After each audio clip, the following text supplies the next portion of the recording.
All right, I want to begin with all praises. Call, hello, Allah, Yahweh, Bashim, Yahweh, Shabbat, Hashem, Kodash, Brakatah. Double honors to the apostles and elders of Great Millstone, the true spiritual leaders of all Israel today, if you can receive it. Shalom to the helpful elect and the Akim out there pushing the truth of faith and sincerity and risking their lives and freedom to do so. Shalom to the confusion of faith brethren out there that we're hoping to join on to our Salakir to our ranks. Shalom to the Akwath and the Akim out there listening, learning. Hopefully this is an edifying video.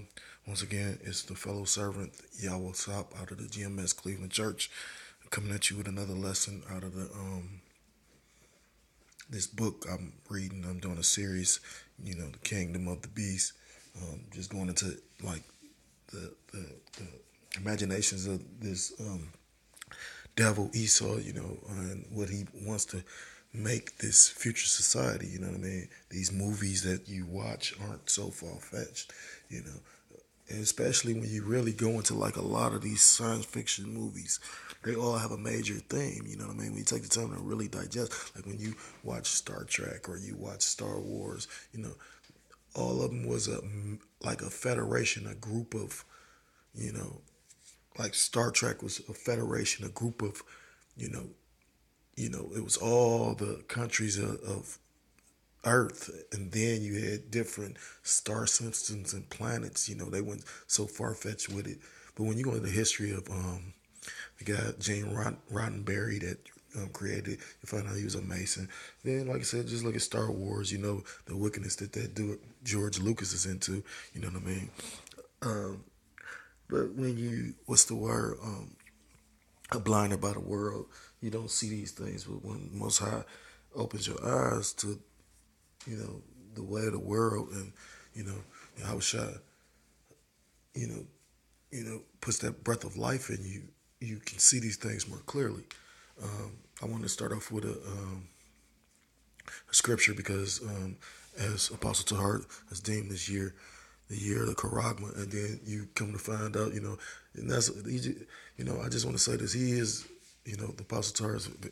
I mean, all the apostles are great, but Apostle Tahar is because I haven't been in this thing long, as far as being in the camp and doing the work and the will of Yahweh Shem Yahweh Shah. But, when this is the first time I've actually watched him decree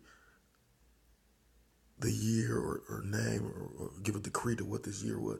And the first month of this year, what did they do? Arkansas wants to mandate, and do legislation for the chip. And when you take time to think about it, if he's going, because, they're trying to make it seem like, oh, well, he's protecting you.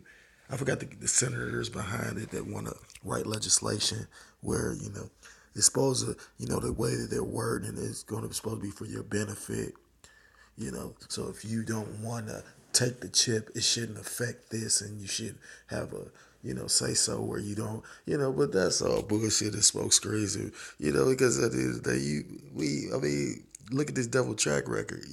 This is the same fucking devil that, like, I was listening to this commercial today talking about the Johnson & Johnson got a lawsuit, or if you have took like Johnson & Johnson products, have taken Johnson & Johnson products, and you developed a certain kind of cancer, they got money in a fund that you should be able to go get money out of. Now, mind you, take the time to think about this, and nobody will go to jail for this shit. These people have made Johnson got a lot of fucking money. You know what I mean? They probably some fucking Illuminati elitish because they've been around for forever. That's how you know that they got a lot of money because they're able. It's billions of dollars in this account. You know what I mean? It's another one of those situations where they allow these people to make a product that's actually hazardous to people, and then they done made money off of it, but now people have lost their lives, or their health is deteriorated or fucked up now because they've been using this product, and nobody's going to go to jail for this. You know what I mean? It's just to show you how cheap Esau looks at life. You know what I mean? Esau looks at material and monetary gain more so than life. So that's why this devil gotta go. I didn't mean to veer off and digress.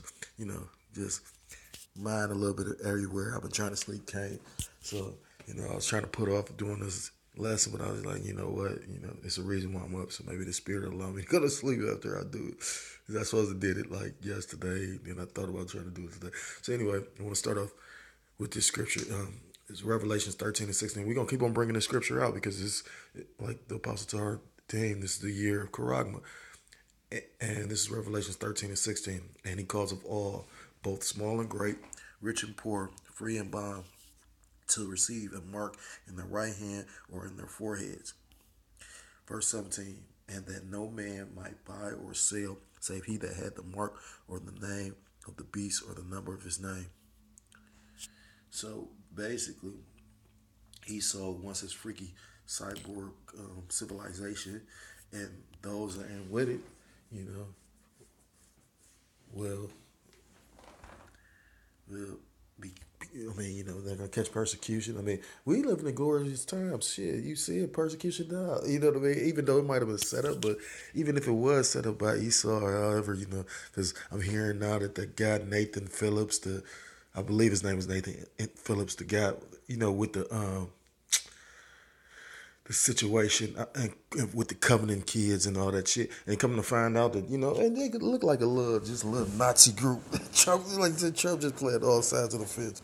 Anyway, they say that the guy was set up, and come to find out that the brothers that was out there speaking, although they're not part of GMS, they are bringing out the fact that Israel needed to wake up and who we are and whatnot, but. They say that they always preach right there, or they were there first, and then all these other which everybody has supposedly in America the right to free speech or speak what they want to speak, but you're about to pretty soon, very soon, you're going to see that there isn't such thing as free speech. They've already started to. People are going to see, and that's going to be a beautiful thing. People didn't think that they would do this. I mean, how many years I told people that motherfucking they was gonna stop the food stamps and shit like that. And, this still ain't wake them up, shook them up. It'll shake them up a little bit when they don't get their little food stamps next month. Because, like I said, at the end of the day, they already gave them to you. So, call Lord Yahweh by Yashim Yahweh Shai by Hashem or Hakodash Rakatha. Let me start into this lesson because I don't mean to just be running my mouth. With the synthetic construct of man's design, a concept called transhumanism lies at the core of this drive to alter mankind's genome, and it is this hubristic notion, this deliberate jab into the eye of Yahweh that may influence not only the mechanism within the coming mark of the New World Order, but it may also increase its popularity with today's Generation Y. Chapter 6, A Generation Ready for the Mark. Before we discuss the science behind transhumanism, a scientific goal that merely repackages eugenics' drive to create a better human, let's briefly look at Generation Y. Simply put, Generation Y children are millennium babies, or the grandchildren of baby boomers. Boomer children are often referred to as Generation X, so the Y babies are those born to the X children. Perhaps not coincidental, X and Y chromosomes term infant gender, a concept that has become deliberately blurred during the years since World War II. Respectively, XY and XX no longer define male or female. Transgendered individuals, or even those who simply choose to identify with a particular sex option, have convinced many schools, workplaces, and even politicians to protect their choices. And that just shows you how fucking really gone we are. You know what I mean? The Most High, by you, with a mindset like that, that's making it seem like the Most High, is fallible when the Most High is infallible. You know what I mean? Like the Most High created you to be a certain kind of way, but then now He can put a perverse spirit on you. And I'm gonna get there real quick before I stop. I think that's in the book of Romans.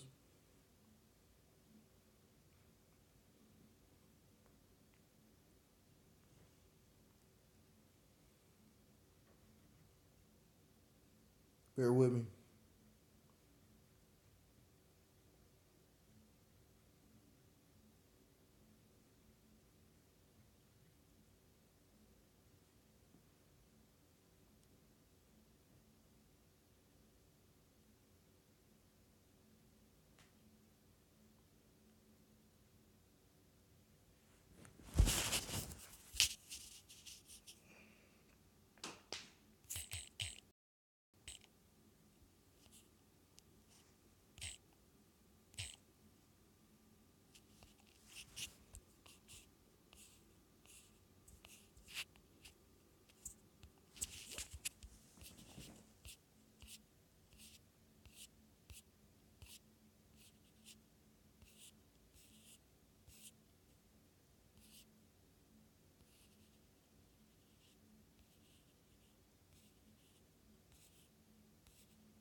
This is Romans 1 and 1.